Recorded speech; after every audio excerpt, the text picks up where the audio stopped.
কিন্তু জীবনের পরীক্ষাটা এর চেয়ে অনেক বেশি মূল্যবান, অনেক গুরুত্বপূর্ণ, কিন্তু অনেক বেশি সুন্দর এবং মূল্যবান, খুবই ভালো ম্যাচ খেলার চাইতে। কেন? কারণ যদি কোনো একটি ছেলে তোমাকে না বলে, তুমি কিন্তু আউট হয়ে যাচ্ছ না। তুমি যদি দাঁড়িয়ে থাকো, বাড়িতে দাঁড়িয়ে থাকো, মানসিক চাপ সামলাতে পারো, আবার এর চাইতে বেটার কি অপশন আছে? হাততালি হলো না মেয়েরা?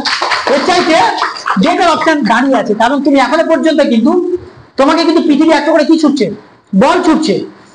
একটা প্রস্তাব এলো, ঠিক আছে হলো না, ওকে নো প্রবলেম, 2 রান হলো, 6 ছক্কা হলো না, এরপর আবার একটা পৃথিবী তোমাকে আবার একটা কি করবে, আবার একটা সুযোগ, আবার একটা বল ছুটবে।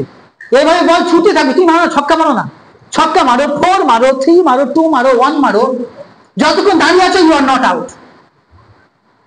ক্লিয়ার? কখন তুমি আউট হবা? তুমি নিজে যখন হাল ছেড়ে বেরিয়ে যাবা তখন তুমি আউট। না সত্যি তো আমার মনে হয় বিয়ে হবে না, আমার মনে হয় জীবন আর কিছু হবে না। মা যখন বলে তোর দ্বারা কিছু হবে না, দেখো